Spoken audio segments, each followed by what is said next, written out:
17. Horde. Kate. I don't know what to make of Ben's behavior. The only thing I know for sure is that underneath that gruff exterior is a man with substance. The more I talk to him, the more I like him. Oddly enough, I remind him of Demi Moore. That seems a bit like comparing a three-legged mongrel from Puerto Vallarta to a New York show dog. But the sentiment isn't lost on me. He meant it as a compliment. I decide not to overthink it. It makes me feel good inside. These days there aren't a lot of things that make me feel good. Seems stupid to downplay the good moments when they come along. I never thanked you. I mean, for the coffee you've been leaving outside my bedroom. Do you like it? He looks at her from the corner of his eye. Hell yes, I like it. Who doesn't like coffee for midnight watch? I thought it would keep you warm. The act of kindness keeps me warmer than any amount of steaming beverage could. Like the way he pulled me out of the nightmare tonight. I think of all the times Johnny has asked me to tell him the story of my journey to Arcata. Johnny doesn't understand how raw it all is. Ben gets it. It feels good to be understood, even if my single loss pales in comparison to all he must have lost through the years. If the tattoos covering his arm are any indication, he's lost many. It's hard to wrap my mind around his life spent in service to the military, of losing so many friends, of fighting in every major offensive our government has taken part in over the last 30 years, including the current shitstorm. The window of the supply room is a pale square of orange. I rise, crossing to it. Ben joins me. Our shoulders almost touch.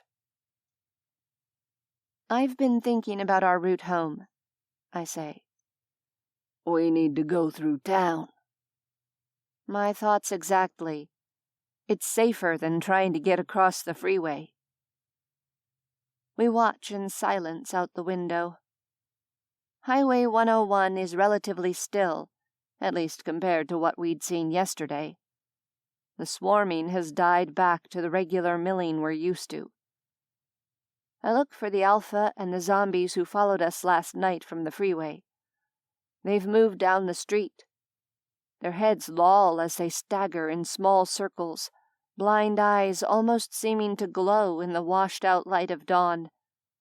They stay in a loose cluster around the Alpha, as though waiting for a command. Do you hear that? Ben frowns, pursing his lips as he leans closer to the glass. Yeah. It's a soft buzzing, like a fly, only louder. What is it? Ben shakes his head. He retrieves his binoculars from the other room. He looks through them for several minutes, scanning the area. Fucking shitballs. Ben shoves the binos at me. Do you see what I see? My heart rate spikes at the panic in his voice. I grab the binoculars. Where do I look? South. Toward Eureka. I spin the binos south along 101, eyes flying over the wrecked cars, dead bodies, and zombies. Nothing looks out of the ordinary. Nothing different from what I saw yesterday. If anything, it's a good deal calmer than yesterday. I continue to scan in a southward direction.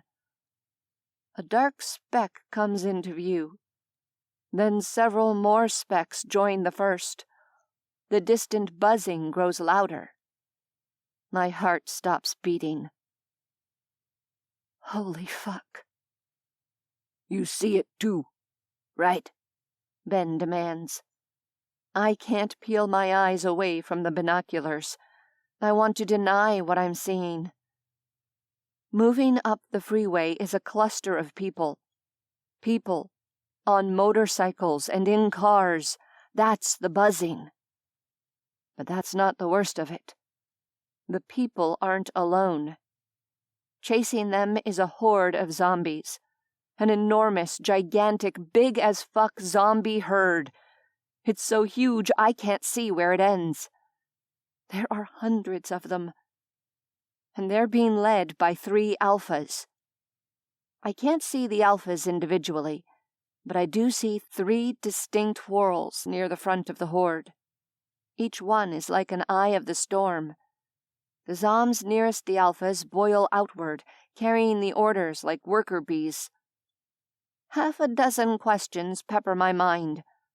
How are the alphas' orders dispersed through the herd? Are the 3 alphas working together, or do they just happen to share a common goal at the moment?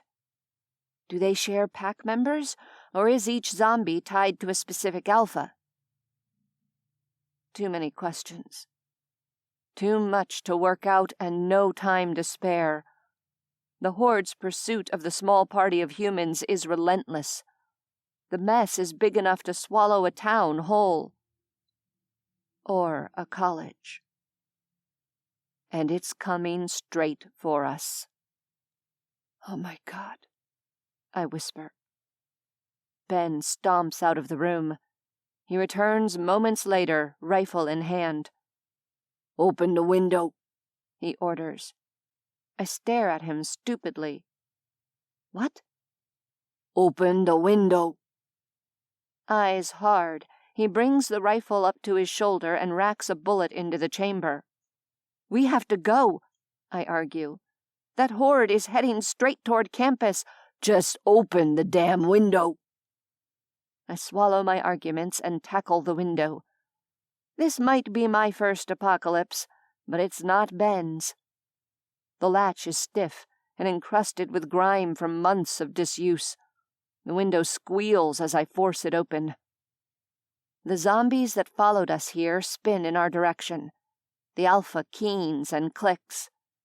Until I opened the window, their attention had been on the commotion of the road. Now we're their focus. You'd better have a good plan.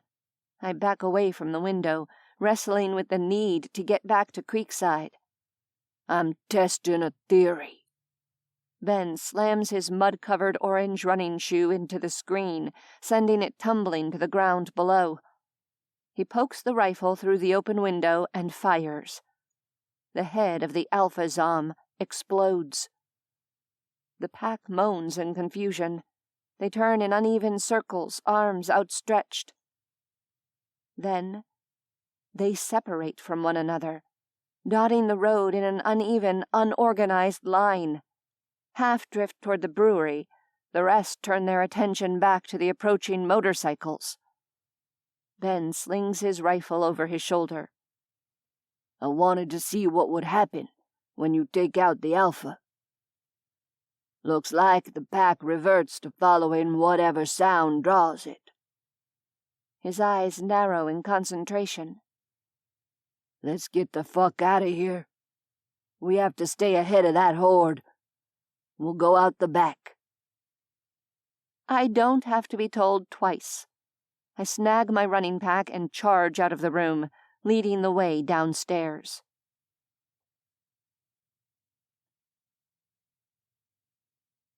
18. Yellow light. Kate.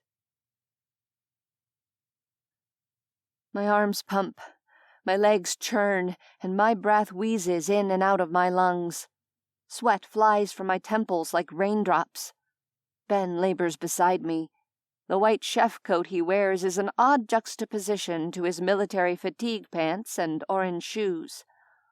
We race through the streets of Arcata. A single word burns in my brain. Creekside. I have to get back to Creekside. We have to warn Carter and the others. We have to keep them safe. We have to protect the home we've worked so hard to build. No fucking way am I giving any of it up without a fight. I mentally trace the off-ramps that lead to campus. The high ground location is natural defense, but it won't be enough to deter the massive horde. The swarm is too big, too wide. Some of them will naturally find their way to the off-ramps, to the roads that lead right to Humboldt University. Cars. Maybe we can use cars to build a barrier. I dismiss the idea. Cars won't be enough. We're going to have to think of something else. Kate! Ben's frantic whisper claws at me. His hand latches onto my arm, dragging me to a stop. The force of the stop is so abrupt I wheel backward. I swing my gaze around in a frantic arc, looking for danger. A chorus of growls sends a chill across my shoulder blades. Coming straight for us is a pack of zombies 24 strong. If there's an alpha there, we're fucked. Which way? Ben hisses. Cut through downtown. With our northbound route blocked, I lead us northwest. My chest constricts from the hard running and near-crippling fear. Keening fills the air. It seems to come from everywhere at once, from the freeway, from the city streets, from right in front of us. We skid to a halt as we near the Arcata Plaza. The fire I set 6 months ago burned half of it to the ground. Milling around in the charred remains is another thick clump of zombies. They've been here ever since the fire. The crackling flames and the noise of the collapsing buildings drew them. With nothing else to occupy them, they've remained here. Now, for the first time in months, they have something to stir them up. Near the center of the plaza is the same alpha we saw yesterday. The faded red baseball cap makes him easy to spot. A mass gathers in a tight knot around the alpha as it growls and clicks. The calls of the swarm on the freeway shiver through the air, a faint yet distinct buzz. The alpha zom, seeming to hear the call of its brethren, lets up a long keen. The zombies in the plaza react. En masse, with the alpha zom in their center, they begin a migration toward 101. They reach out with their arms, fumbling their blind way forward. Moaning gathers in a collective sound and grates at my gut. Goose flesh prickles down my arms. Everything is changing. Less than a month ago, we didn't have to worry about alpha zoms.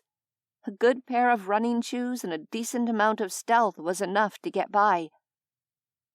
In a flash of clarity, I realized that won't be enough anymore. We can't let the alpha zom leave this plaza. Its presence is too powerful. We don't need another alpha among the horde on 101. We don't need this group added to the hundreds already marching on us. I turned to Ben. We have to shoot the alpha. He can't leave the plaza. Under normal circumstances, this comment from me would probably elicit a hearty "I told you so," or at the very least an "about fucking time." There isn't time for any of that. Ben gives me a single tight-lipped nod, his grip tightening on his rifle. Cover me, he says. I drop into a crouch, maintaining surveillance of our street corner as Ben climbs onto a burned-out Hummer. The interior is charred black, but the exterior is still strong enough to hold his weight. Get ready to haul ass as soon as I fire. He raises his rifle to his shoulder and sights along the barrel. My mouth is dry. The gunshot will bring every zombie in the plaza streaming in our direction. My eyes dart along the ruined storefronts and back down the way we came, searching for our safest retreat. The rifle cracks 2 times. The red hat disappears. The zombies boil. A chorus of keens ripping through the air. They turn, lurching in our direction. Ben leaps to the ground, slinging his rifle back over his shoulder.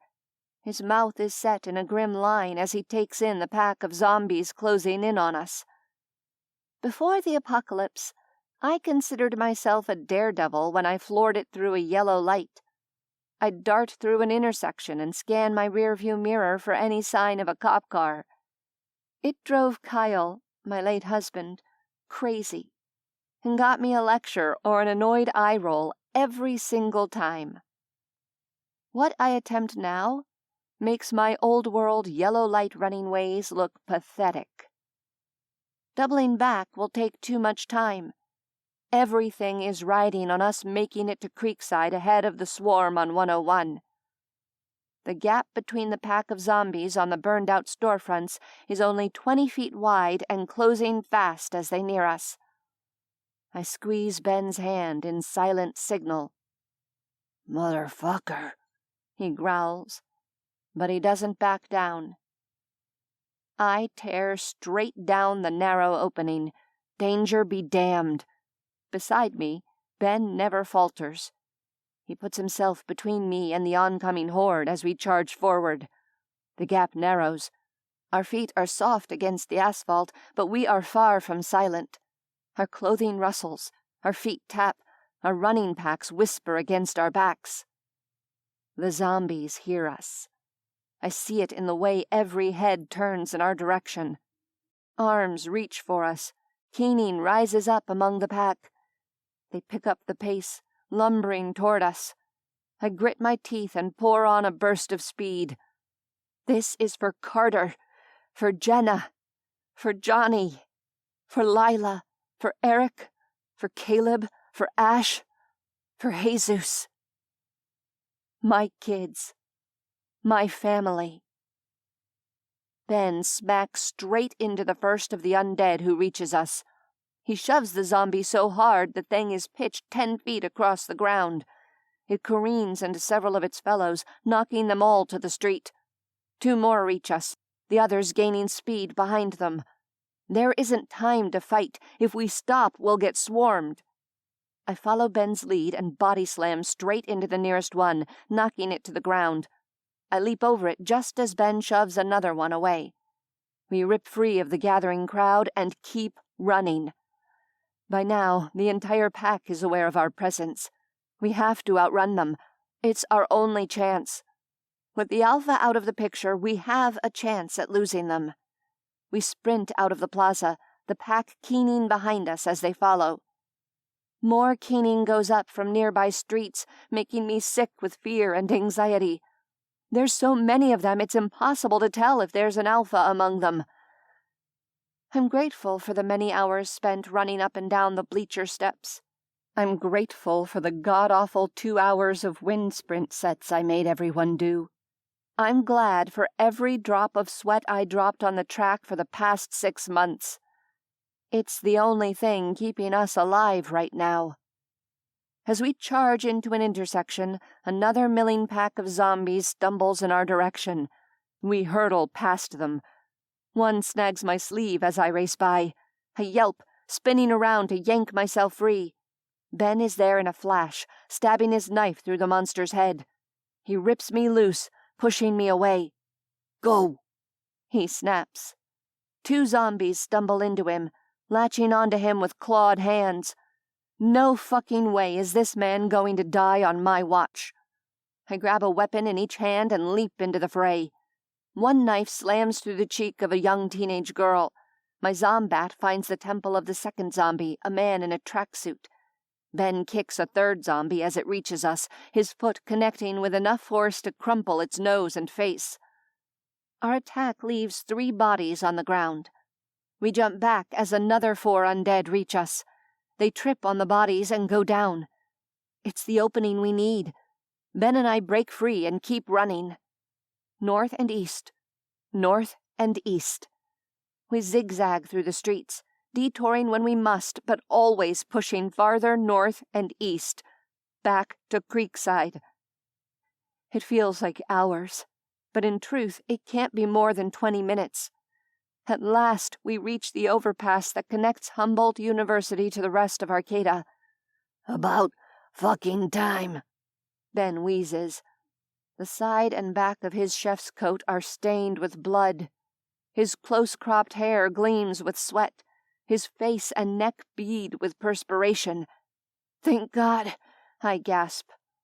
As we race onto the overpass, my stomach drops as I get a clear look at Highway 101 beneath us. The wide earthen trench that houses the 4-lane freeway is crammed with new zombies. The bodies we dropped over the side while clearing the campus, combined with the maze of abandoned cars and zombies already living there, has turned the road below us into a labyrinth. The passage of the motorcycles and cars from Eureka has slowed to a near crawl due to the obstacles in the road. I see kids and families in the vehicles. My heart aches at the sight. They're going to be obliterated, pulverized between the horde behind them and the wreckage in front of them. The zombs bear down inexorably, gaining on the poor people. The swath following them spreads east and west on either side of the freeway, the monsters stomping over and through whatever is in their path. To my horror, several of the cars and motorcycles break away from the freeway. They veer east, taking the off-ramp that leads straight to Humboldt University. They roar past us and onto campus, punching the accelerators. 2 of the maelstroms remain focused on the vehicles struggling to make their way north on the freeway, but the 3rd maelstrom shifts its trajectory. The zombs around the easternmost alpha surge toward the off-ramp. There are hundreds upon hundreds of them. They're headed straight for campus. And that's not the worst of it. When I first saw the horde advancing from Eureka, I'd seen 3 distinct groups led by alphas. But now I see other small whorls of zombies, signifying smaller groups within the 3 main forces, like platoons in a company. I freeze, mouth hanging open in horror as I take it all in. It's even worse than I imagined. The campus is going to drown in zombies. Explosives, Ben growls. We need some goddamn C4 and rocket launchers right fucking now. We turn and keep running.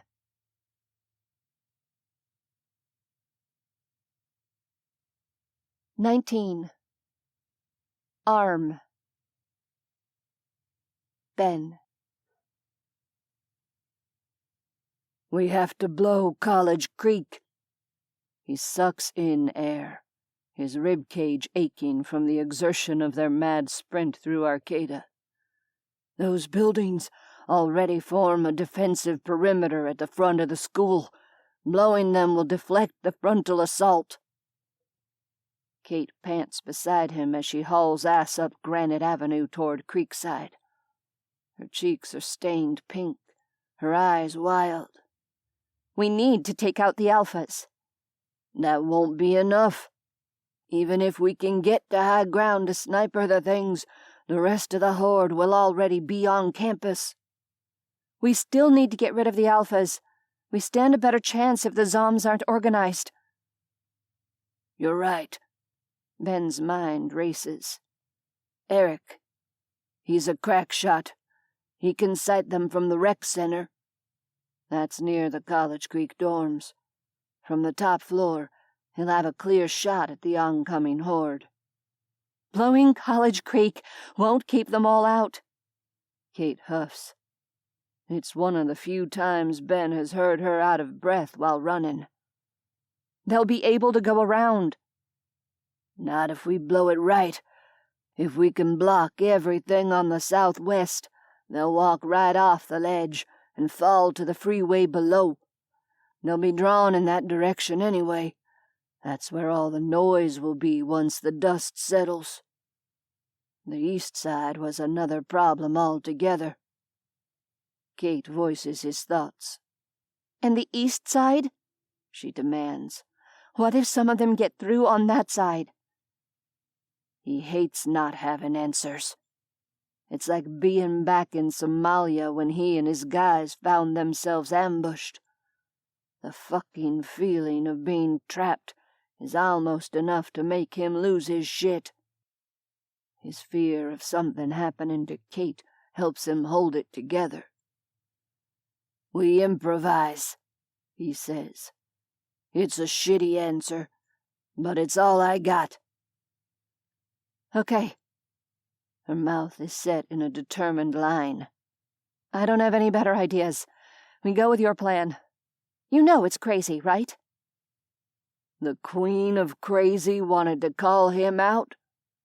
Half a dozen retorts came to mind, but he doesn't have any breath to voice them. The stitch in his side has grown to epic proportions. His waist feels like a ring of fire from the chafing. The cut in his back hurts like a motherfucker. He ignores it all, nostrils flaring at the pain. Somewhere behind them, he hears a car crash, followed by a scream. Seconds later is the sound of another crash. That's 2 fuckheads down. Now, if only there was a way to get rid of the rest of the fuckers who brought hell to their doorstep. The door to Creekside is thrown open as they race up. Carter, Jenna, and Reed crowd the doorway. Ben and Kate barrel past them, both of them shouting as soon as they're inside Creekside. Explosives, Kate calls. We need some grenades right fucking now, Ben bellows.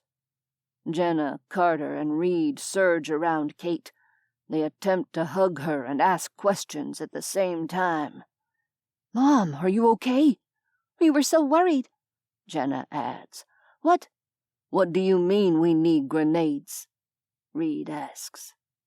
Kate shouts over the talking, silencing them with her intensity.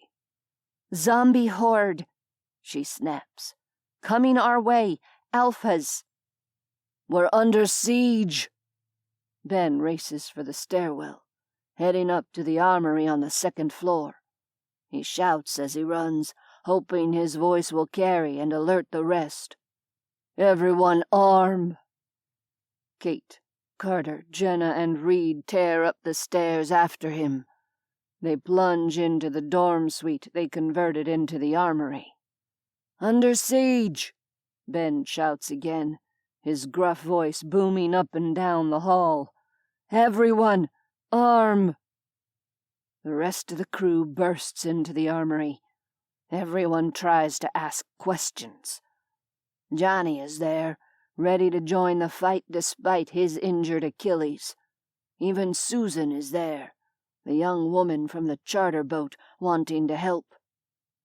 Caleb and Ash take in the situation and begin arming themselves without question. We heard something from the rooftop, Ash says. We didn't have any visuals. Zombie swarm from Eureka. Kate grabs a rocket launcher and swings it over one shoulder. Coming right for us. Hundreds of them. Everyone, grab explosives. This is all it takes to get the rest of the group to shut up. Within seconds, everyone is arming themselves. Despite everything going on around them, Ben can't help but admire Kate. Any drill sergeant would be impressed with the way she wrangles this group. Eric, grab a rifle, Kate says. You're on sniper duty in the rec center. Everyone else grab everything you can carry and haul ass downstairs to Skip. Ben will explain the plan while we drive. Carter, you're driving us to College Creek. It's a testament to Kate's skills as a leader that she's made the decision to use a vehicle. For her, caution is always paramount. Moving silently and safely has, up until now, been more important than moving fast. Ben sees that she is rapidly adjusting to the new paradigm of the Alphas, dropping old rules and adopting new ones on the fly. Just like she had in Arcata when she made him shoot the Alpha in the plaza. Flexible and adaptable. That's Kate. She leads their group at a dead run back down the stairs. As they leave Creekside behind, Ben glances back. Framed in the doorway, her face wan with fear, is Lila. She watches them go, looking small and lost. Her vulnerability makes something inside him harden. He has to protect her. He has to protect them all. Skip is a beat-up Dodge Caravan that Carter and Jenna purchased before the apocalypse. Ben has a vague understanding of some beer company the two plan to start, though how a shitty van is tied to a brewing company is beyond him. Except for the driver's and passenger's seats, all the others have been removed. This should make it easier for them to pile in.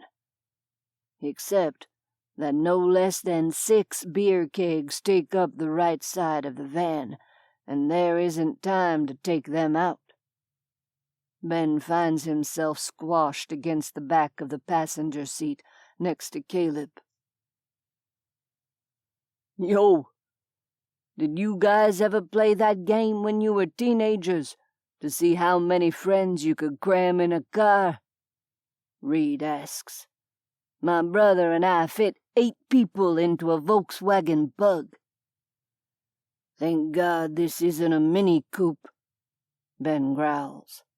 "It's bad enough having Caleb's left ass cheek on his thigh." "Everyone in!" Carter shouts as he leaps into the driver's seat.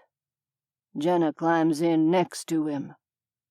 "Go," Kate tells him, slamming shut the side door. Carter fires up the engine and throws the car into drive. Ben finds himself flung forward. He sprawls on top of Caleb as Skip makes a hard left. Johnny squawks as he lands on top of Ben. "Ben, we need the details of the plan," Kate says. 4 teams, Ben barks, attempting to right himself as Carter hauls ass around Creekside and out into the parking lot. "Eric, you're on sniper duty in the rec center. Jesus, you're with Eric. You watch his back while he takes out the alphas. It's imperative the alphas are taken down." Caleb, Ash, and I lead 3 teams to plant the C4, while the rest of you cover us. Kate and Reed, you're with me.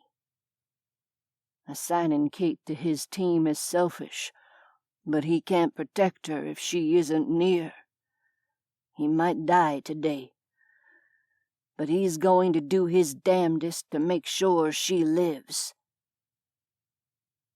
"Susan and Johnny, you cover Ash," he continues.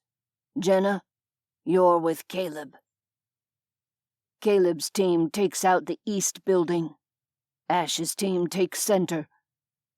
My team takes out the west building. Concentrate your explosives on the west side of the buildings.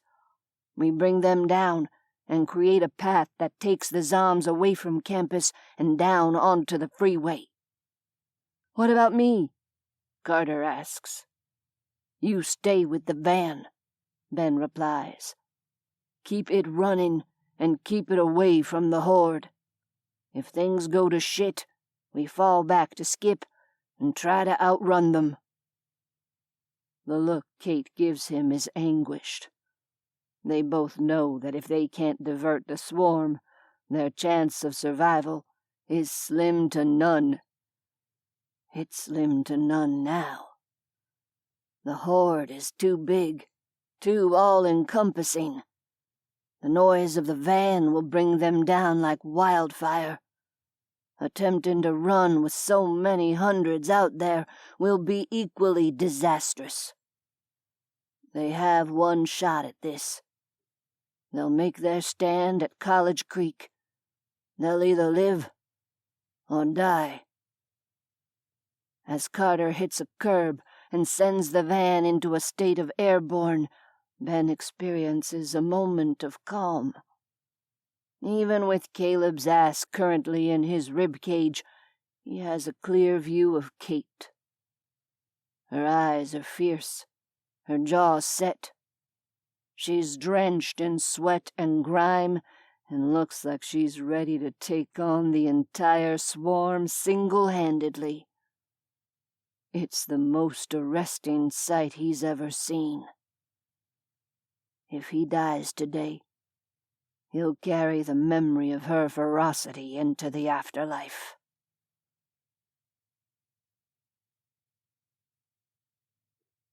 "20. Stand. Kate."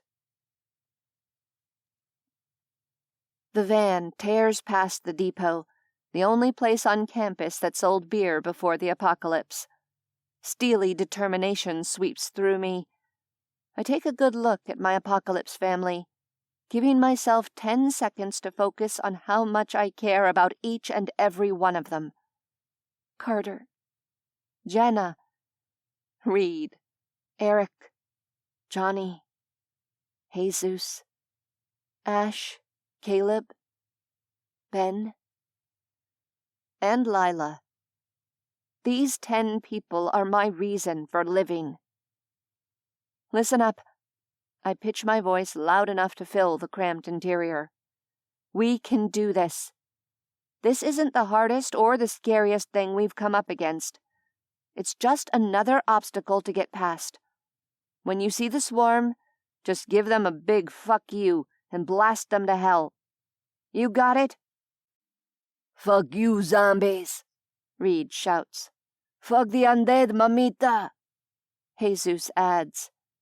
Within seconds, everyone is yelling and fist-pounding the air.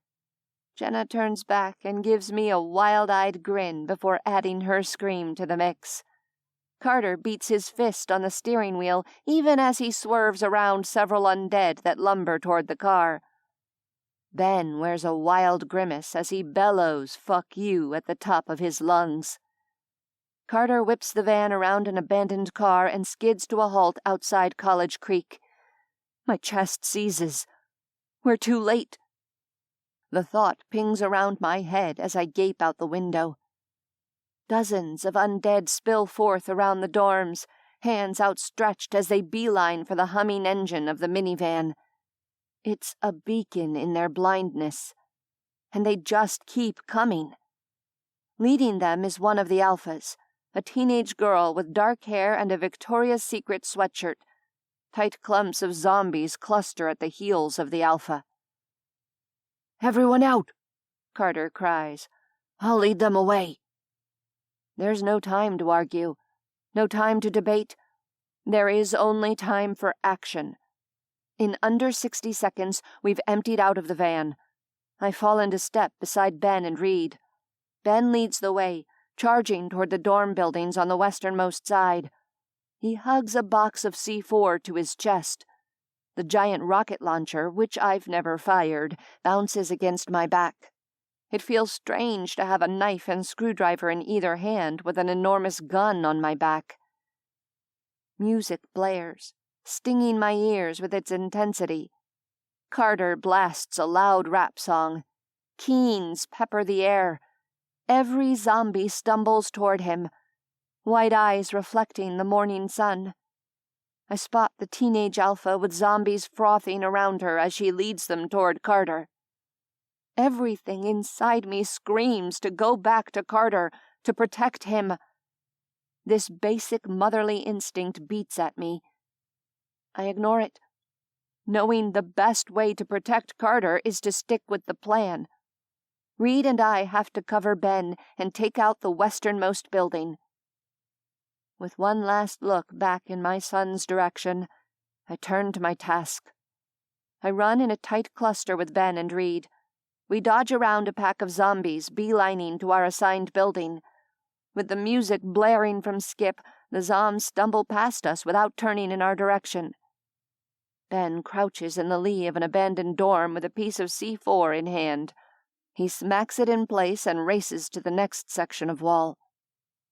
"Don't you need wires or a detonator?" I leap forward to block 2 zombies that stray in his direction. My screwdriver takes one through the ear. Reed slams his knife in the skull of the second.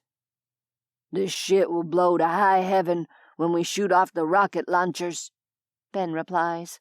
We just need to plant it. More and more zombies pour around the sides of the building. I can't see Carter anymore, but music continues to pelt the air. Mama! Reed yells. I spin around as 3 zombies reach us. One reaches for Ben, jagged fingernails pricking his scalp.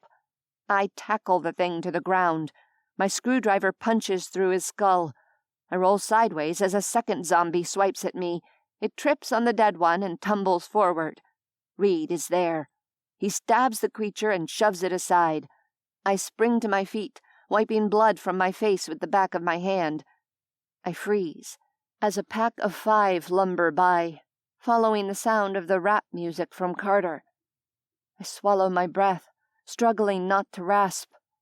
The zombies moan and growl, but continue past us without ever turning in our direction. Stealth, I realize. That's our biggest asset. Our only asset. We have to move quickly enough to avoid their attention and let Carter's distraction do the rest. In theory, this is a great idea. In practice, it's difficult when there are so many zombies. More and more of them stagger into sight with each passing second. Reed and I dodge through the melee with one another, sticking close to Ben as he slaps another stick of explosive to the wall. 6 zombies are dangerously close to us. I have to draw them away from Ben and give him more time. I scoop up a rock and hurl it as hard as I can at a first-floor dorm window. It cracks the glass, but doesn't shatter it.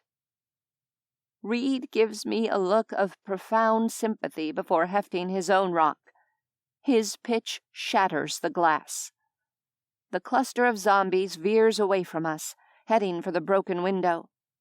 Reed and I attack them from behind, dropping them with our knives, zombats, and screwdrivers. We rush back to Ben, putting our backs to him with our weapons raised as he works.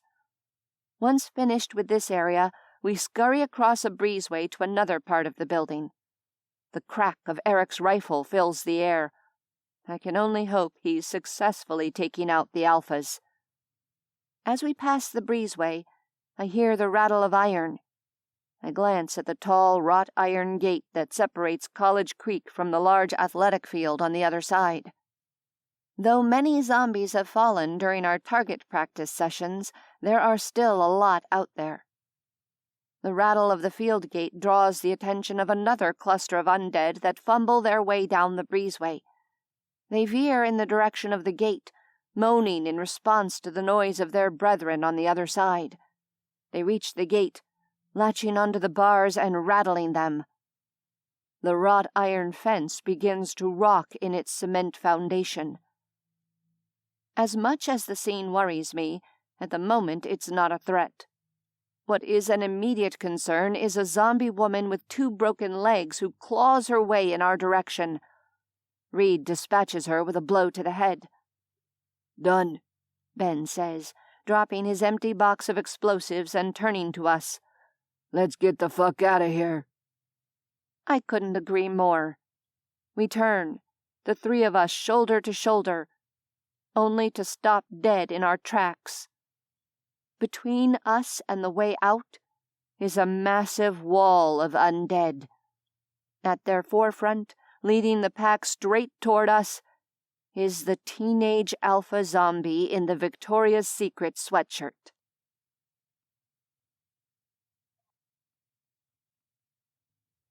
"21.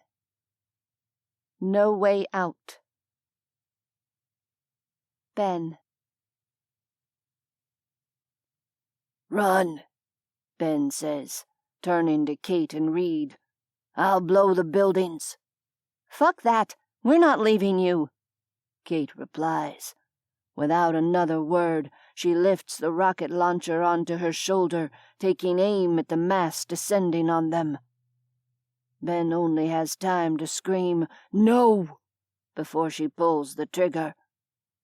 The force of the rocket launcher throws her flat against the ground.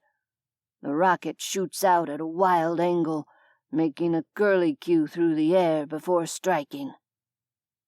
Her rocket flies into the flank of the undead, closing in on them.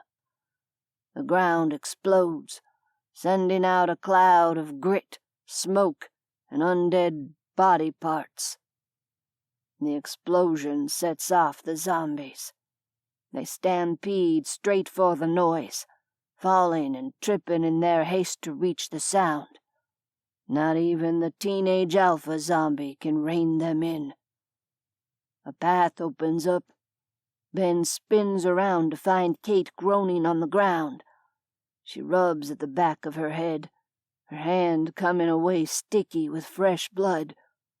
The sight of it freezes his guts. "Come on, Mama." Reed helps her up.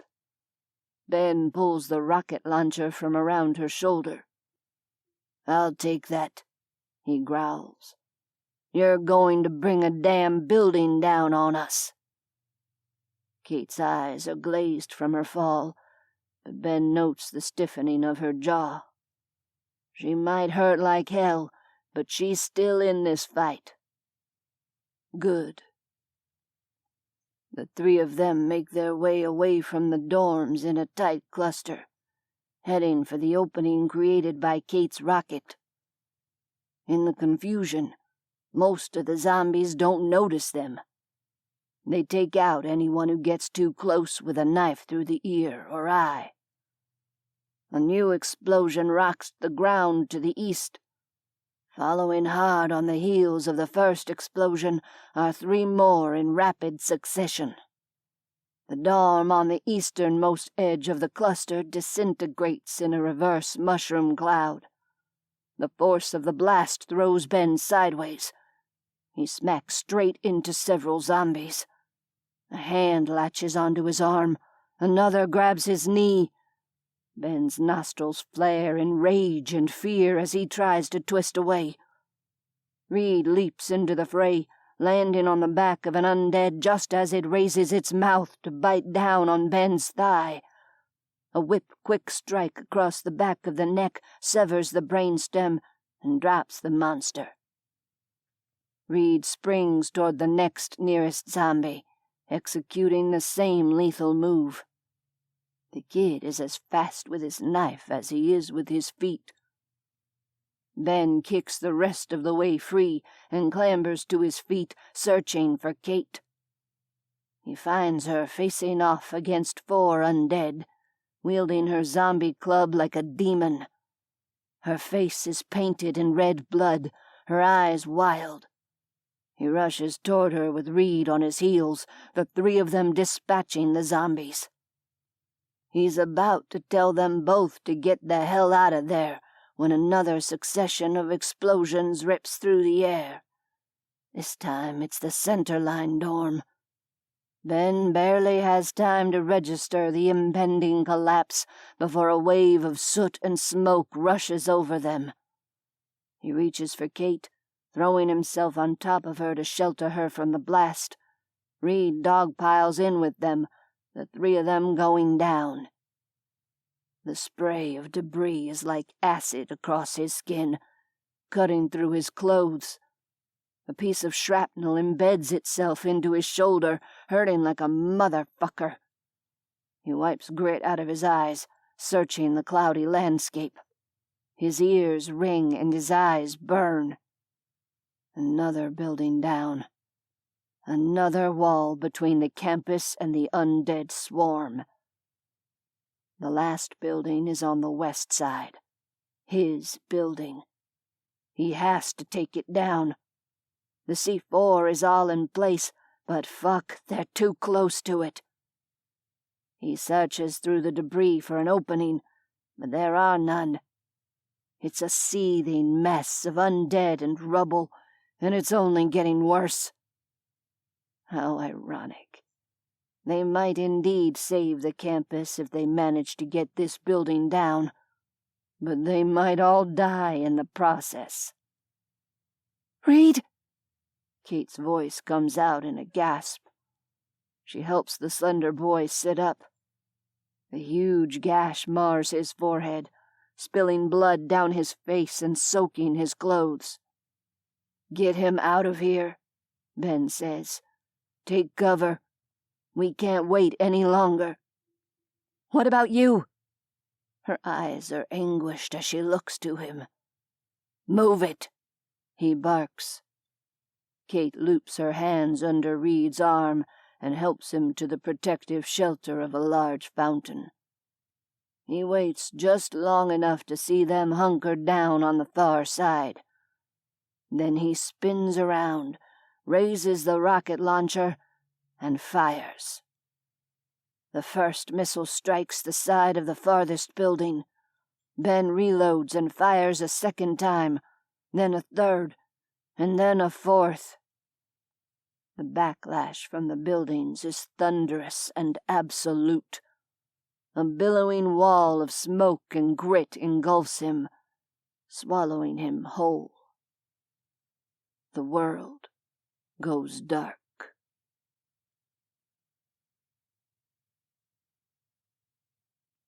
22. Improvise. Kate. The ringing in my ears is the only thing I hear. Something heavy sits on my back and shoulders. Reed's body is slack underneath me. I attempt to open my eyes. My effort is rewarded by a blast of debris right in the face. I try to breathe, but all I get is a lungful of grit. Coughing bends me in half. I try again. Pushing my nose into the sleeve of my shirt, I suck for air. I'm rewarded with a meager lungful. I suck a second time, getting more oxygen. Bracing my knees against the hard stone beneath me, I shove. Something slides off my back with a sick, wet sound. It's a zombie body. The head and the right arm are both missing, the orifices oozing black blood all over me. Beneath me, Reed stirs. His eyes flutter open, then snap shut as he's assaulted by the same grime that hit me. I crouch and press a hand to Reed's cheek in a silent question. He nods, mouth moving in answer, but I still can't hear. We help each other stand, holding on to one another. I wipe blood from the side of his eye, or I try to. All I manage to do is smear grit into the blood. Reed shakes his head back and forth, sending droplets of fresh red showering to the ground. Absolute destruction surrounds us. The College Creek dorms lie in enormous piles of rubble. Whether by sheer dumb luck or precise calculation under pressure, Ben managed to place the explosives in just the right place on our building.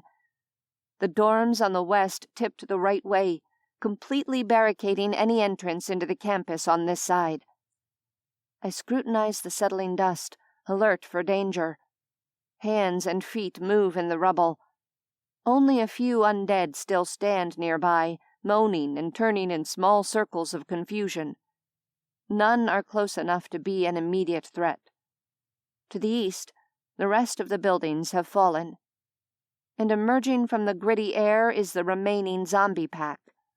They've reassembled around the teenage alpha zom, at least 100 strong. She and her pack miraculously survived the explosions and are once again pushing into the campus. The alpha clicks and keens a series of instructions. The pack spreads out on either side of her, sweeping straight for the heart of Humboldt University. Where is everyone? Ash, Jesus, Carter, Johnny, Eric, Ben? I can't see anyone.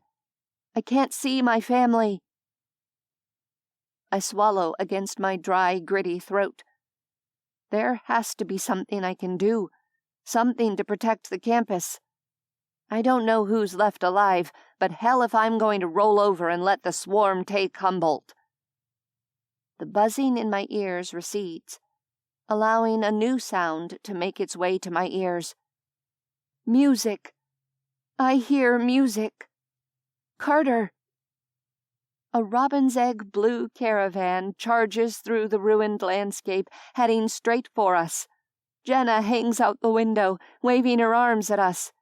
Carter leans over the wheel, eyes intent. Tears of joy leak from the side of my eyes. Carter, Jenna, Reed. 3 of my kids are still alive. Movement in my periphery. Johnny staggers out from behind a pile of rubble. Ash, Jesus, and Eric are with them. Susan extracts herself from the bottom of a metal table that somehow survived the blasts. We all converge on the minivan as it slams to a halt. "Mom!" Carter leaps out of the car and crushes me in a bear hug.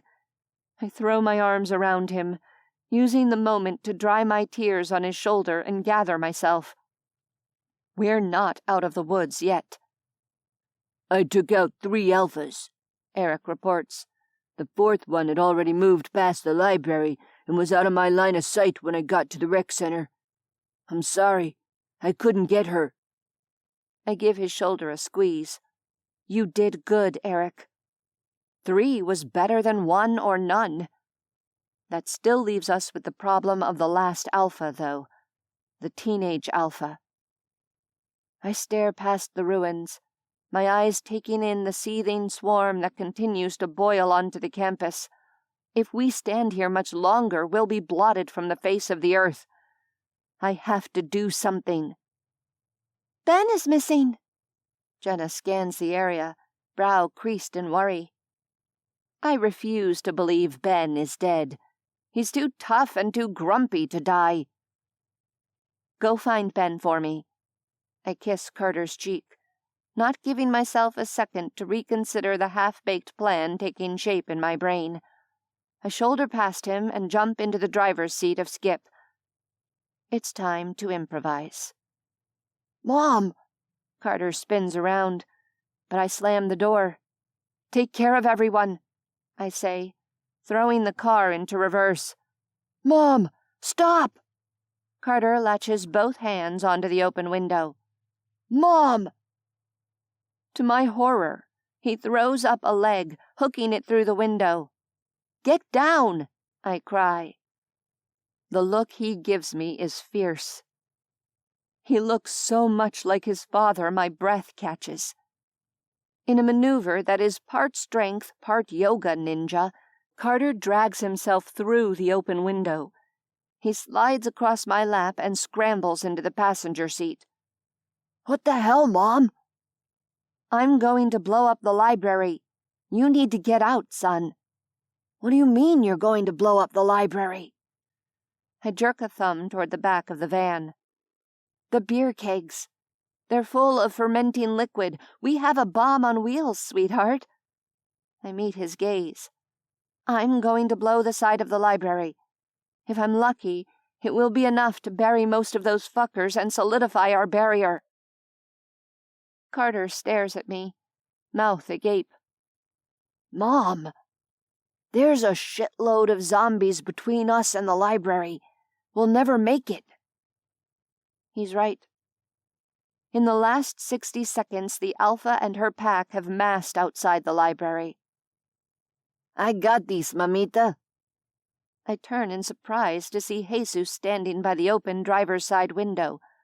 The dents in his forehead stand out under the bright morning sun. "I'll clear the way. You get the bomb to the library." His eyes are hard, focused. "Creekside crew! Mi familia!" Before I can form a sentence, Jesus fist pumps the air and sprints away, shouting at the top of his lungs. He streaks in the direction of the rubble, firing his gun into the air. A keen crescendos, mixed with howls and growls. Like a giant amoeba, the pack flexes and rotates, oozing in the direction of Jesus. "Drive!" Carter shouts. His blue eyes flare and he jumps into the back. "I'll get the kegs ready. It's a good thing Jenna and I decided to age this ale, or we wouldn't have a bomb right now." There isn't time to argue. There isn't time to debate. There isn't time to pull Jesus back to safety. There isn't time to grab Carter by the scruff of his neck and heave him out of the van. I do the only thing I can. I slam my foot on the accelerator and zoom toward the library. "How are we going to detonate these?" Carter yells. A glance over my shoulder reveals him packing lumps of C4 around the base of the kegs. He has the kegs on their sides, the fermenting liquid leaking out all over the floor. Grenade. I tap my belt, touching the only grenade I have. In the confusion of the morning, I can't even recall how it ended up there. "That'll work," Carter hollers. "The van has cruise control. We paid extra for it." You paid extra for cruise control? I shout back, recalling the shitty state of the van when I first saw it. I can't imagine paying extra for any special feature on this rust bucket. "Yeah, Jenna likes cruise control." I zip past the tail end of the swarm, straight through the corridor Jesus made for us. A blur of rotting skin and dark blood fills my periphery. A look in the rearview mirror shows several dozen peeling off to pursue us, but most of them continue after their alpha. After Jesus. "It's time for you to get out, son. I'll take it from here." I slow the van just enough so he can jump out. "No way, Mom." "I'll be fine. I'll put the van in cruise control and jump when I'm closer. I'll have a better chance of pulling this off if I don't have to worry about you." Carter narrows his eyes at me. "Okay, but you have to promise to jump. No kamikaze stuff." "I promise, sweetie. I don't plan on dying today. Who's going to take care of you guys if I'm not here?" Carter flings open the passenger side door. The pavement whizzes by. He turns for a bare second, our eyes meeting. "I love you, baby." "Love you too, Mom. See you soon." With that, he leaps. Even above the hum of the engine, I hear the impact of his body on the ground. Carter. I grip the steering wheel and zoom away, streaking toward the library. A glance to my right shows Jesus on top of a statue between the College Creek rubble and the library. He fires his gun into the air, doing his damnedest to draw the Alpha and her pack. I swerve around a group of stragglers. The library looms before me, a wide megalith of dark cement. All that knowledge.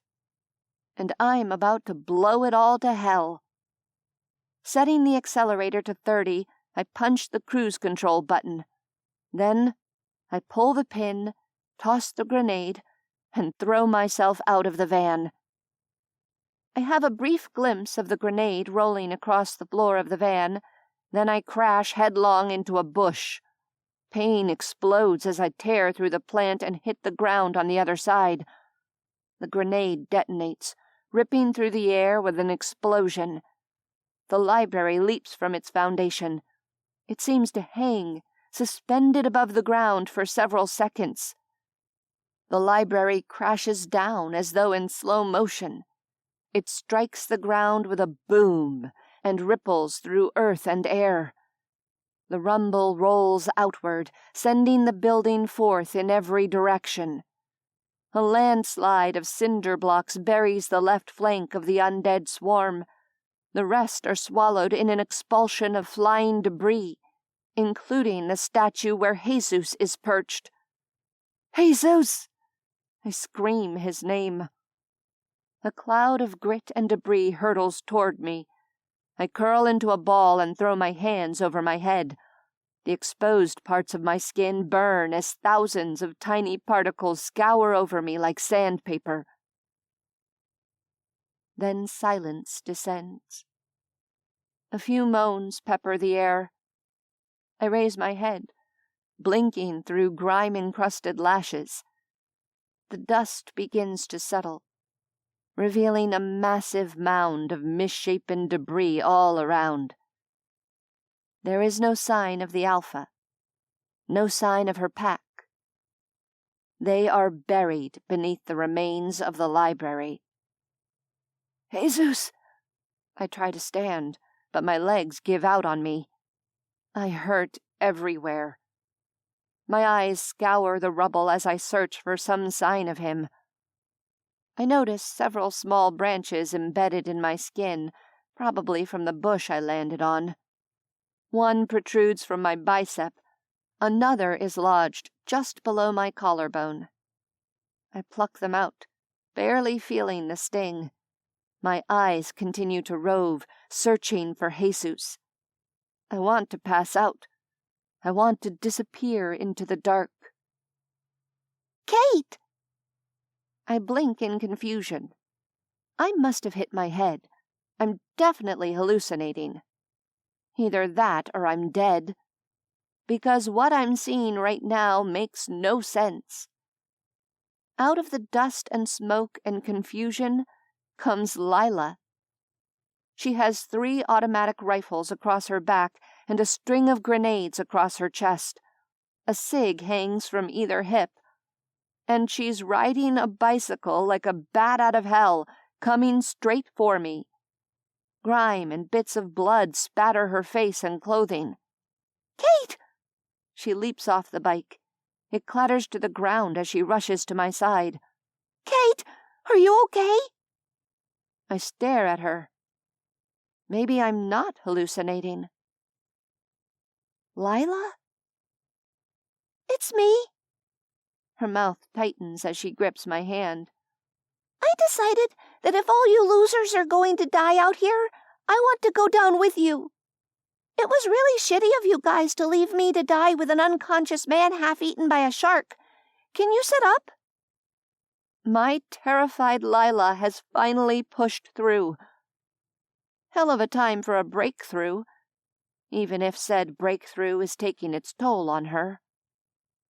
Her eyes are a little too wide, her skin a little too clammy, and her hands a little too shaky for her to conceal her true feelings. She's terrified. Terrified. But she's here all the same. Pride swells in my chest. I once again try to stand. Fuck.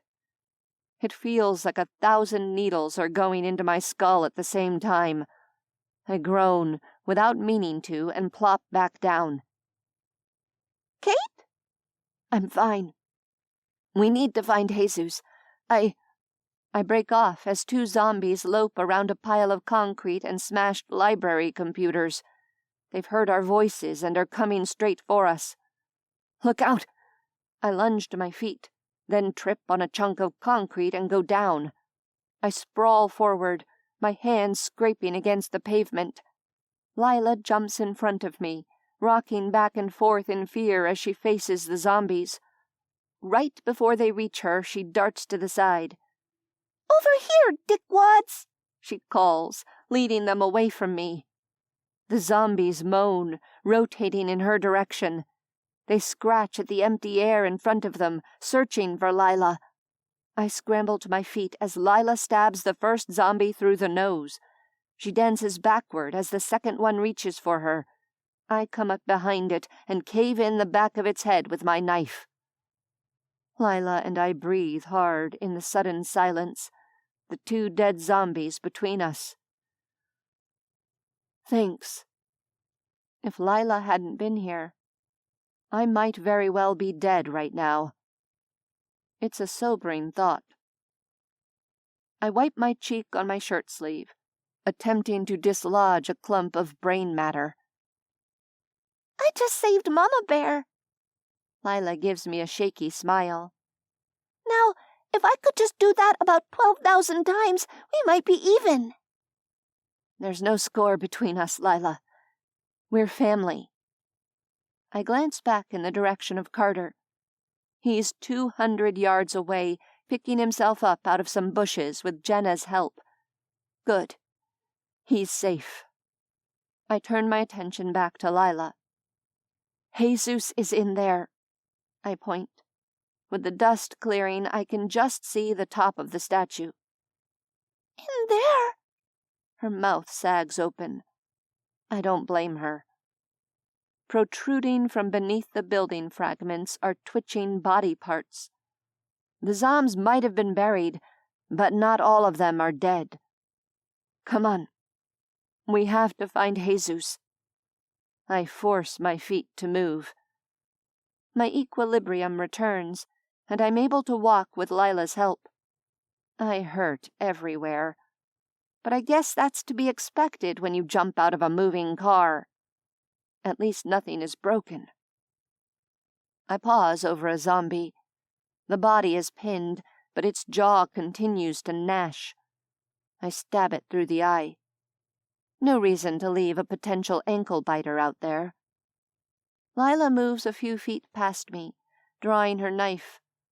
She killed her fair share of zombies at the start of the outbreak, but it's been a while for her. She pauses over another pinned zombie. Her chest heaves with an inhalation. Her blade jabs down, punching through the zomb's nose. "You haven't lost your touch," I say. Lila glances over her shoulder at me, shrugs, then continues to pick her way through the rubble. We're forced to climb over and around debris, broken furniture, shattered computers, and fragments of walls. Step by step, we inch across what had once been a large, peaceful quad for students. Now it's a death zone.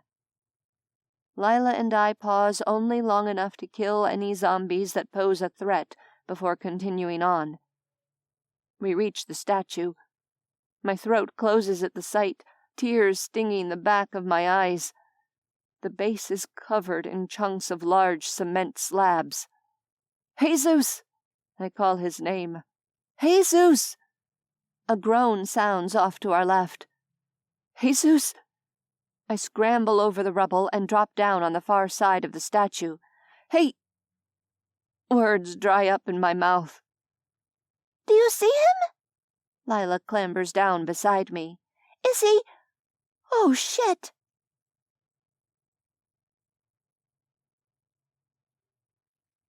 "23. Rubble. Ben.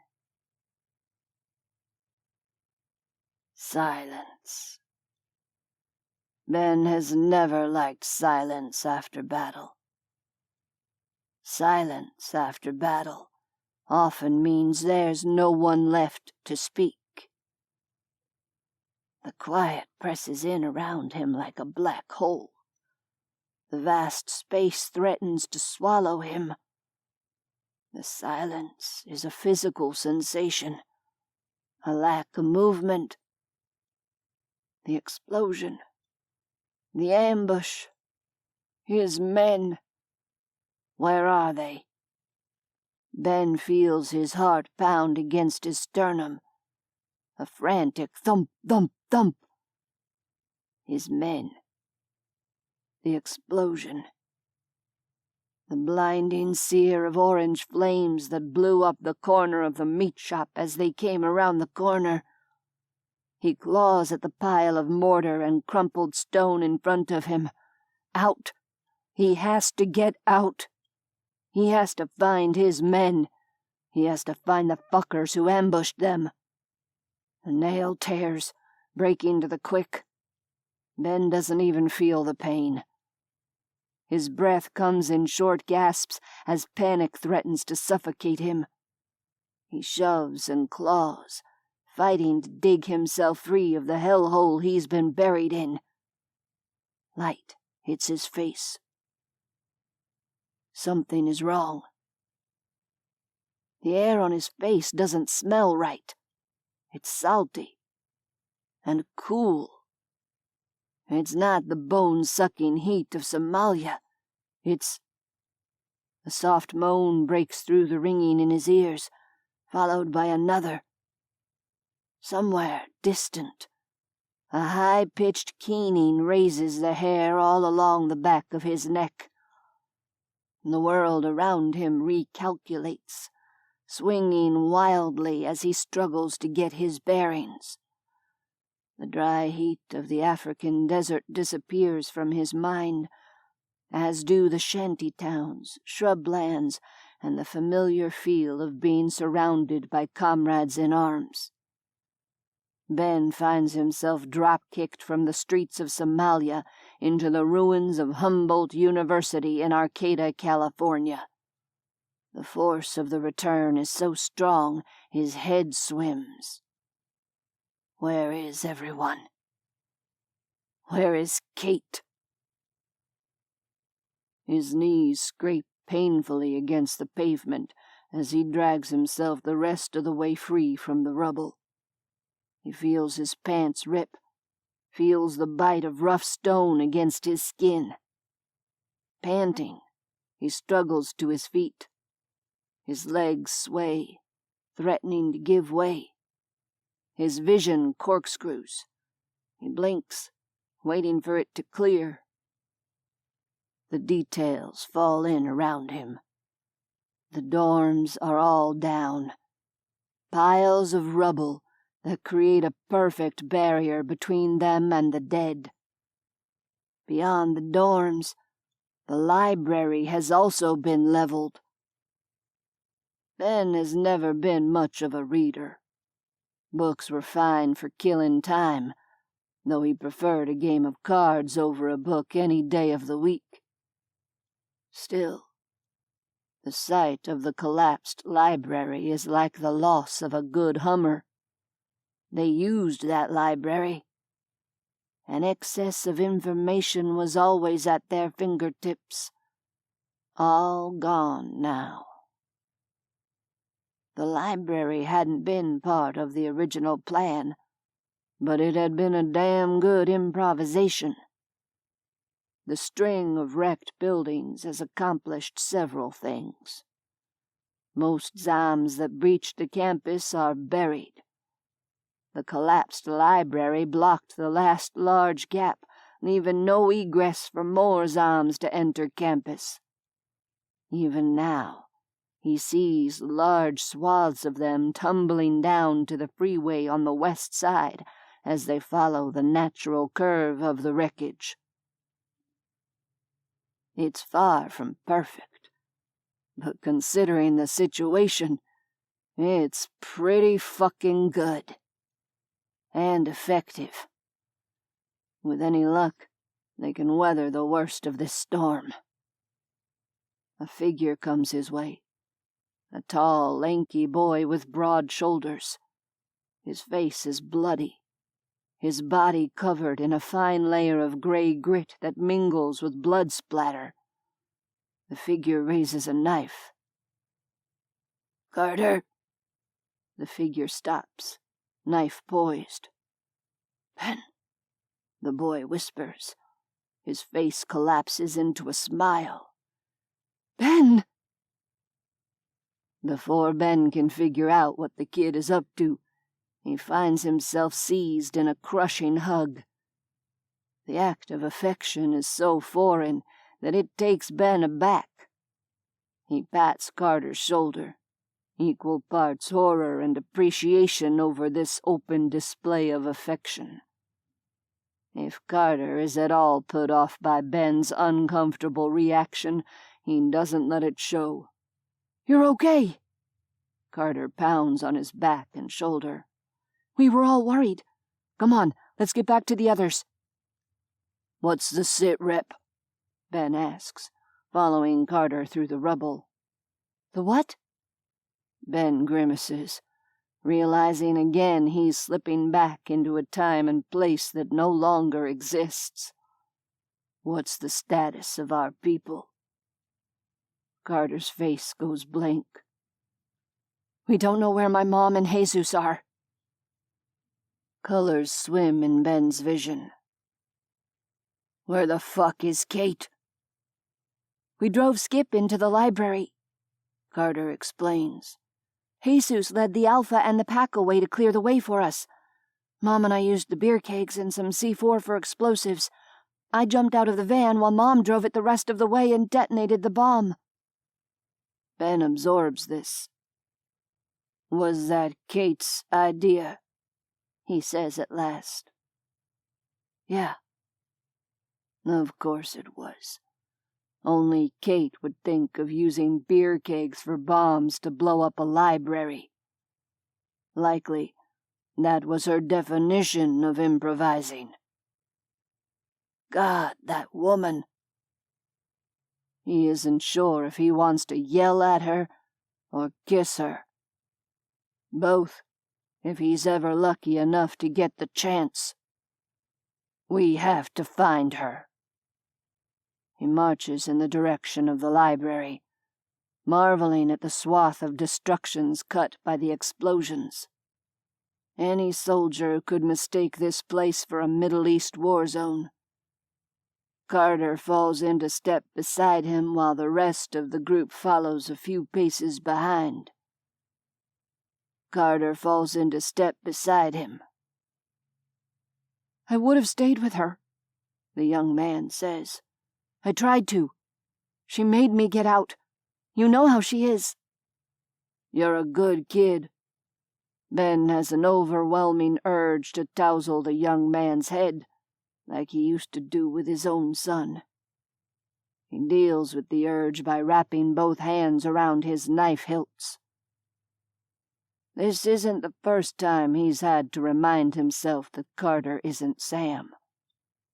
Sam, his son, is on the other side of the country, with a stepfather who was a much better father than Ben had ever been. He hopes they're still alive. And yeah, I know how your mom is. The damn woman is like a starving third-world dog with a bone when she gets an idea. Is everyone else alive and accounted for? "Yeah, everyone is pretty scraped up, but we're alive." It feels like a miracle. Not that Ben believes in miracles, but considering the fucking shitstorm they'd entered less than an hour ago, it's surprising they didn't lose more. He's surprised to find himself relieved that even Caleb made it. Someone off to their left waves arms in the air. Reed's afro sends out poofs of dust. "He found something. Come on." Carter picks up speed. His long legs eat up the distance, forcing Ben to a jog to keep up with him.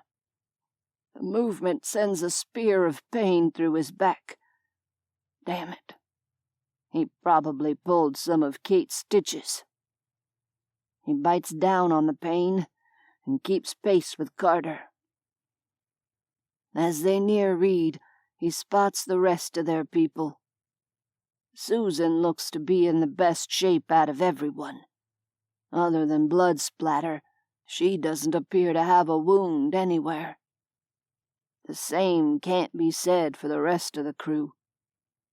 Caleb, Ash, Johnny, Eric, Reed, and Jenna all look like they've been dragged through a gauntlet by their hair. Every last one of them is bloody, bruised, gashed, cut, and limping. "Look," Reed points. "over there in the old quad, by the statue." Ben follows the line of his arm. He spots Kate. Fresh blood runs down several wounds on her body. Her clothes are half torn from her body, revealing flesh that is badly abraded. She can't seem to walk upright, and limps on one leg. She looks like she got run over by a car. Hell, knowing her, she probably jumped out of the minivan while it was still moving. He pulls ahead of the group, scrambling over debris in his haste to reach her. He pauses only long enough to dispatch any living zombies he passes on his way. When he's 20 yards away, he knows something's wrong. Her shoulders are slumped, her mouth drooping in a sad line. "Kate." She turns, her eyes finding him as he scrambles over the last of the ruins that separates them. He drops down beside her. He opens his mouth to speak. Before he can utter a word, Kate grabs him in an unexpected hug. "I'm glad you're okay," she murmurs against his shoulder.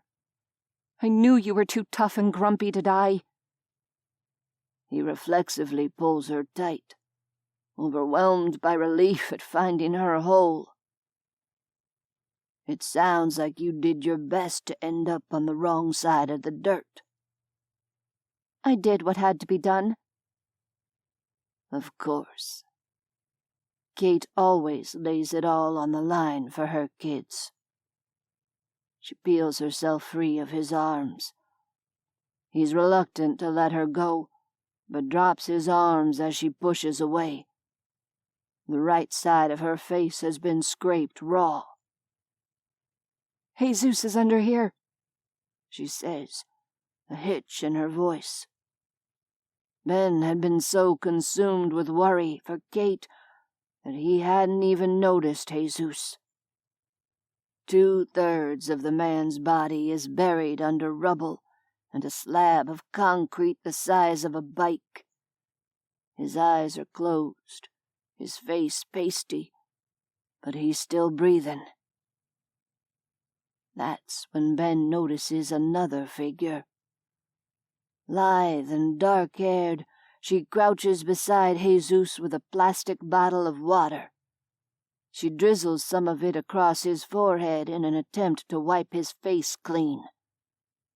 Ben blinks, trying to make sense of what he's seeing. The girl looks like Lila, except she has 3 automatic rifles over her shoulder, a string of grenades across her chest, and a cig on either hip. And she's outside. What the fuck? He stares at her in shock. Lila grimaces.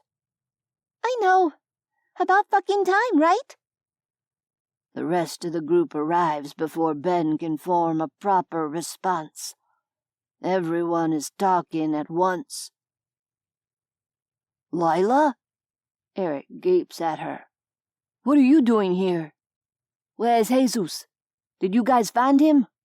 Lila, no way. You didn't mess around with explosives, Mama Bear. Anyone seen Jesus? Quiet. Kate's command cuts through the confusion. The grief in her eyes is thick, but she's holding it together. Jesus is right here. Everyone spread out. We need to get this concrete off him. The mood sobers as the rest of the group finally sees Jesus. The grief hits them all at once, but Ben sees it hit Reed hardest of all. The young man's face crumples, his usual upbeat manner squashed by the sight of his friend buried in rubble. Reed positions himself next to the concrete slab. Come on, guys, he barks. On 3. 1, 2, 3. They heave. The giant piece of concrete is elevated on one side, revealing a body. Ben swallows at the sight of Jesus's crushed legs. The man groans in pain, his eyes closed. Keep pushing, Carter says. They heave, tipping the chunk of cement. It thuds over, landing on yet more rubble. Mamita, the voice is weak. Ben sees the way it hits Kate. The other man's voice goes through her like a spear, causing her body to jerk and her face to spasm. Jesus. She throws herself to the ground beside him. The rest of them cluster around while she picks up one of his bloody hands. Her other hand comes up to smooth away a chunk of bloody hair. You okay, Mamita? Jesus coughs, pink spittle collecting at the corners of his mouth. We're all okay, she replies, voice catching. You're going to be okay, Jesus. We're going to get you out of here. We're going to get you home. Ash is going to sew you up. Mamita. Jesus raises his free hand. Even through all the dirt, the bites along his left arm are visible. as Ben studies him. He sees more evidence of zombie bites. Parts of Jesus' torso bear marks, as well as the right arm Kate holds so fiercely. "I got those fuckers," Jesus replies. "That's what matters." Someone sniffles. Ash wipes her eyes. "Eres un hero," she whispers. Jesus tries to smile, but ends up coughing instead. "No te olvides de mí, bonita." Ash sniffs again, refusing to look away. She kneels on Jesus' other side, clinging hard to his free hand. "My legs hurt," Jesus says. "I'm so sorry, man," Reed whispers, clustering close with Kate and Ash. They stand around Jesus in a tight cluster. Ben forces himself to watch the life ebb out of the other man. He takes in the grief of those closest to Jesus. Mostly, he watches Kate. This will be her first big loss, not counting Federico. But that was different. That was a friend. Kate's relationship with everyone in this group is different. She sees herself as their caretaker, their adopted mother. Jesus may not be her flesh and blood, but for Kate, that won't lessen the grief. Ben knows what it feels like to fail people. She's going to feel like she's been torn open by a meat grinder. He wants to shield her from the pain. He wishes he could take it all on himself. Instead, all he can do is watch the horror unfold. "Take St. Roche, little brother." Jesus drags the bloody pendant from around his neck. "He'll look after you." Reed reaches for the saint with trembling fingers. His hand briefly locks around Jesus's in a gesture of brotherhood, before withdrawing with St. Roche. "It's time, mamita," Jesus whispers. "Will you do it? Before I turn? I don't want to be one of those fuckers, not for a second. It would be an honor to have you do it." Ash makes a soft wailing sound. Kate's arms begin to tremble. Tears spill down her cheeks. Looking into Jesus' eyes, she nods. Ben hates every second of this agonizing moment. He knows exactly what it's going to do to Kate, but he's unable to protect her from it. When Jesus draws his knife and hands it to Kate, Ben thinks he might be sick. He steps forward. "I'll do it." Kate shouldn't have to say goodbye to Jesus this way. Damn that fucking bastard for asking it of her. "No." Kate doesn't look at him. She only has eyes for the man dying beside her. She licks her lips as she raises the tip of the knife and places it against Jesus' temple. Reed turns away, vomiting into the wreckage. Ash stays resolutely beside Jesus. Kate smiles down at him, smoothing back his bloody hair with one hand. "Rest easy, Jesus. See you again someday, mamita." "See you again someday," Kate whispers. Then she jams the knife into his skull.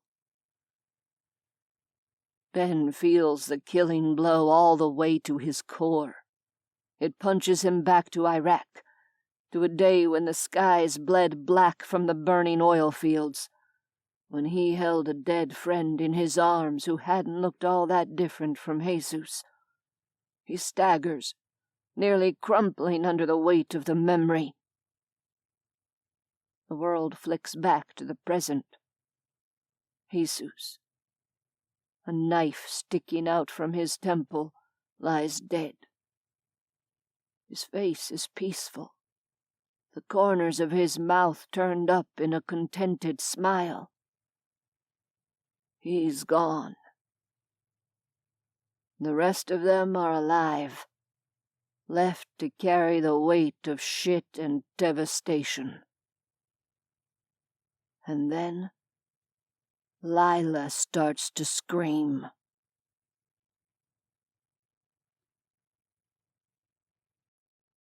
"24. Double feature. Kate. Reed sags to his knees next to me, head bowed and shoulders convulsing with loss. My hand still grips the knife in Jesus's head when the scream crashes over me. I spin around to see a zombie latched onto the back of Lila's leg. The slimy fucker must have crawled free when we moved the concrete slab pinning Jesus. Eric bellows, slashing with his knife.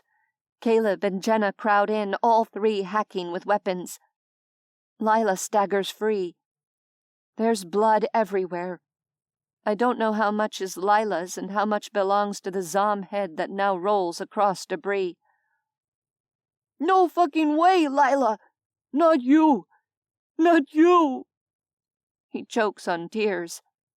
Lila sags into him, face pale.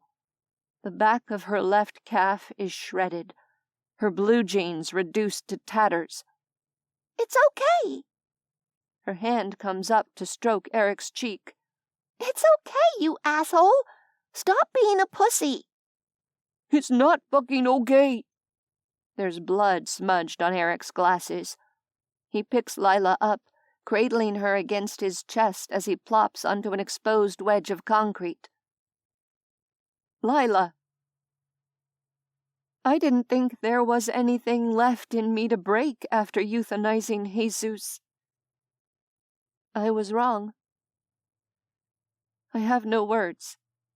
Or rather, I have too many of them. Sorrow closes off my throat, choking off all sound. Jesus is gone.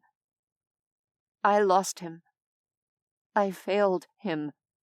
He came to me for protection, and I failed him. Even worse, I failed Reed. Jesus was the closest thing he had to a brother. And now I failed Lila, and Eric too. I feel like I've been bombed from the inside out. Zombies moan in the background. Distantly, I see a handful of them tottering around in the rubble. I see hands and legs protruding from underneath crushed concrete. "It's okay." Lila continues to soothe Eric, stroking his cheek while he cradles her and sobs into her shoulder. "Seriously, Eric, pull your shit together." From Lila's tone, you'd think they were bickering in Creekside, not facing death together in a zombie war zone. "I can't," Eric sobs. "Lila, I can't." "You can," she replies. "You have to."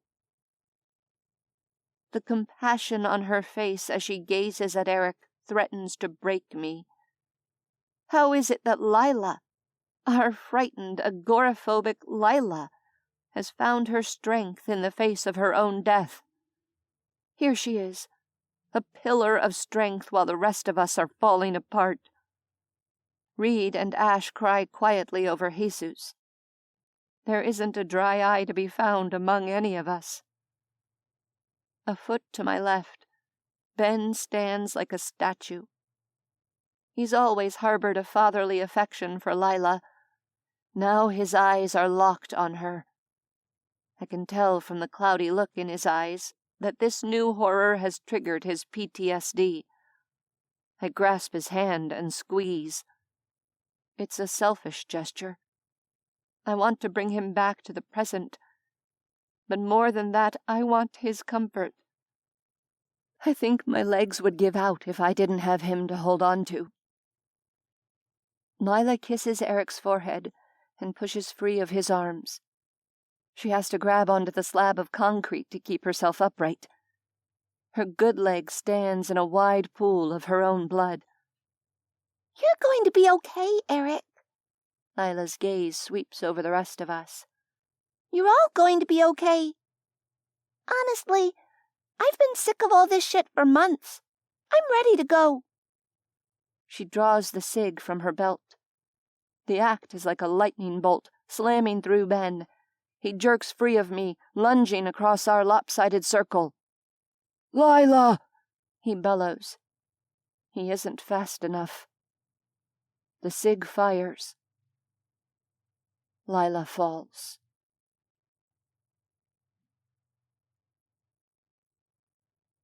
"25. Wake. Kate." 36 hours after the Alpha attack, music plays softly from an iPod in the Creekside kitchen. In the center of the living room is the small shrine Jesus had built for St. Roche. It's nothing more than a plastic storage tub spray-painted red.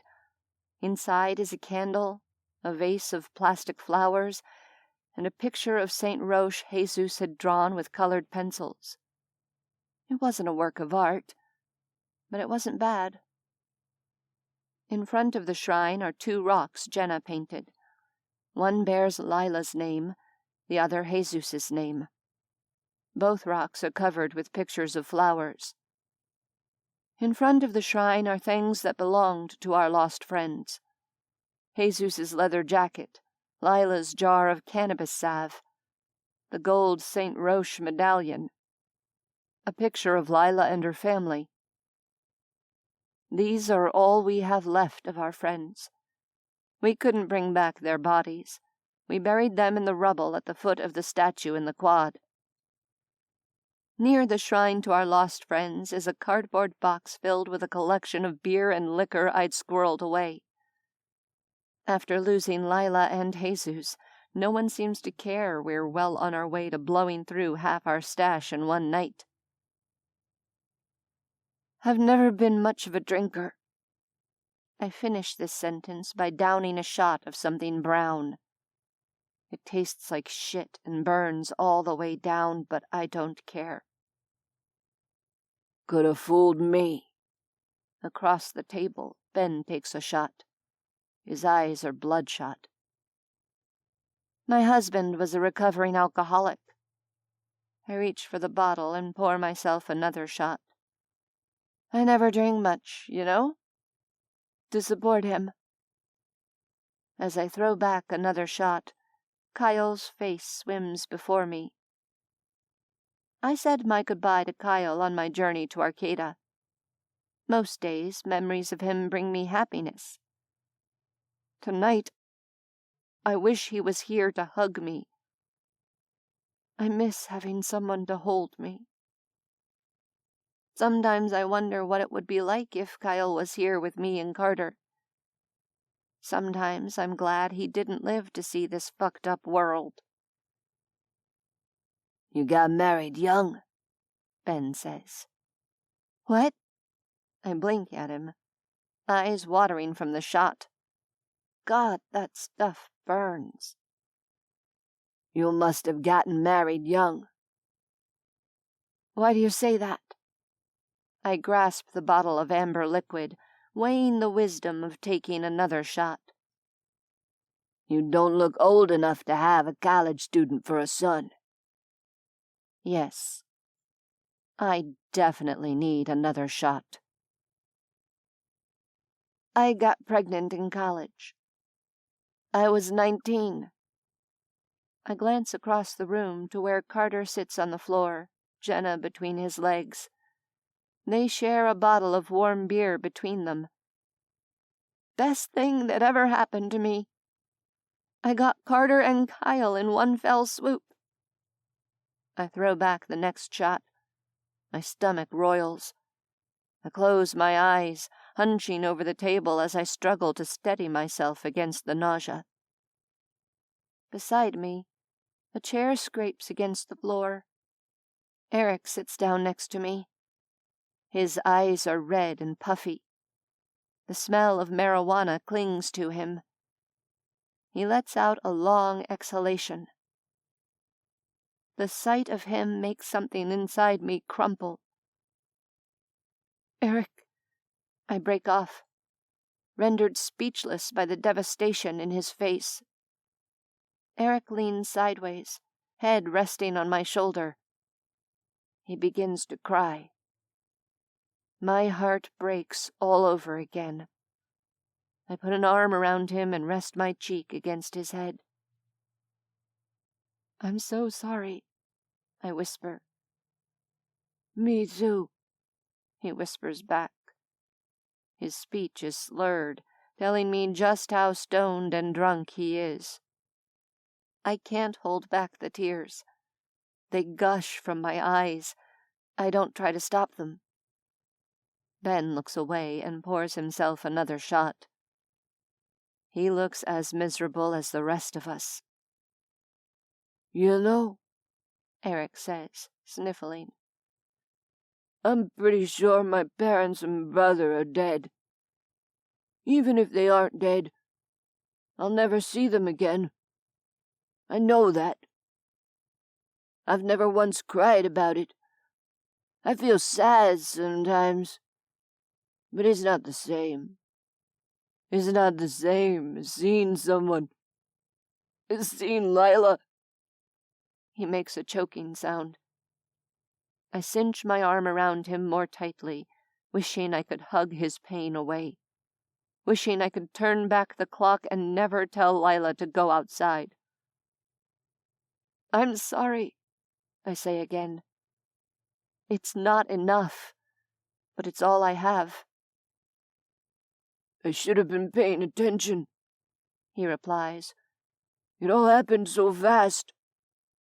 I suck in a breath, willing myself to tell him the truth. It was my fault, Eric. I'd been encouraging her to go outside. If I had just kept my mouth shut. It's not your fault, Kate, Ben says. That was just plain bad luck. Nothing else. Eric points a finger at Ben. What the old guy says. He's right. I close my eyes, touched by their words. Even when the evidence says otherwise, they insist I'm blameless. Do they really believe that? Or are they just being nice? Hey, guys. Jenna puts her arms around me and Eric. Come on. We're all going to share a memory of Jesus and Lila. My head swims as I push to my feet. Eric and I steady each other, leaning together. Ben appears on my other side. I get the feeling he's there in case I topple over. I'm not that drunk, I tell him. Okay, he replies, but he doesn't budge from my side. I have a rule, Eric tells me as we shuffle into the living room. I never drink and smoke pot at the same time. I sort of broke that rule tonight. That's okay. I give him a squeeze. I normally don't get drunk. Just seems stupid in the apocalypse, you know? Like I need to keep my guard up at all times, in case we all die. But tonight, I think it's okay to break rules. Ben gives me a look when I say this. I can't be certain, but if I wasn't drunk, I would say he looks sorrowful. Eric and I lower ourselves into the lopsided circle on the stained carpet. Everyone else is there, all of us in various states of drunkenness. Jenna makes her way into the center of our would-be circle, resting the tips of her fingers on the jar of cannabis salve Lila made. Lila, she says, you were the best damn botanist I ever knew. Rest in peace. I look down and realize I have a bottle of clear liquor in one hand. I didn't realize I'd carried it away from the table. I take a swig, then pass the bottle to Eric. You are one crazy chick. Johnny raises a beer bottle in salute to the shrine. I'll miss you stinking up the kitchen with your concoctions. I'll miss you for telling us we're stupid for going to the track to run, I say. Thanks for saving my life today. I'll miss your cooking, Reed says. When several people turn incredulous stares in his direction, he wrinkles his nose. Okay, don't take this the wrong way, but you sorta sucked at cooking. This sends a ripple of laughter around the room. But you were really good at heating up cans. And damn it, it was sweet of you to try and find protein sources for us. Reed's eyes water. I loved your cooking, Ben says. You could have given any army cook a run for his money. She brought me a bag of clothes last night, Susan says.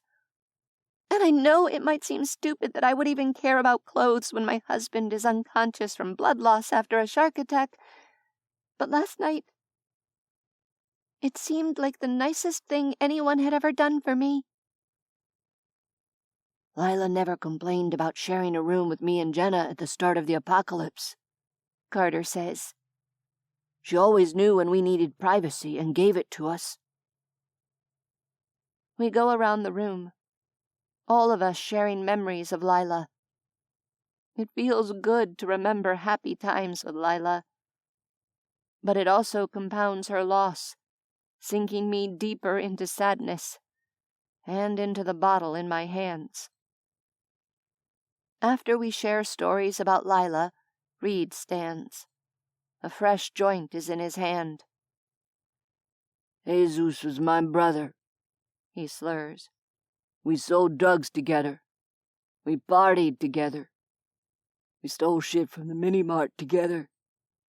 We went through the Taco Bell drive-thru every Thursday night to get 7-layer burritos with extra sour cream. He raises the joint in salute.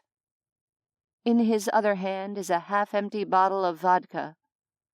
I'll miss you, brother. He was a damn good shot, Ash says. I never told him, but I admired him for that. And it was nice to speak Spanish with him. Caleb, red-eyed and gloomy next to Ash, hunches his shoulders and tightens his knuckles around the clear bottle in his hand. His competition for Ash might be gone, but he's as miserable as the rest of us. Instead of adding a tribute to Jesus, he takes another long drink. He never complained, I say. It didn't matter how long I made him run, or how much work we did. He just did what had to be done. My throat tightens. He saved our lives today. He never hesitated. He saw the danger and acted. We all owe him our lives. Ben speaks up next. He wore that dent on his forehead like a fucking badge of honor. He was loyal. That's a rare quality. A rare quality. Ben is right. Jesus had a lot of rare qualities. And now he's gone. Him and Lila. Their loss hits me like a baseball bat. To keep myself from breaking down in front of everyone, I lock my lips around the bottle and take a long drink. The liquid burns all the way down. Oh there, Kate. Ben pries the bottle away from me. Anger flashes through me. Get your own bottle. I snatch it back. His eyes weigh me. He doesn't try to take back the bottle. I feel 2 inches tall. I wish he would stop looking at me like he knows what I'm going through. I'm raw and wretched inside.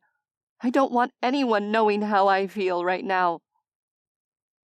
I turn away from him and take another drink.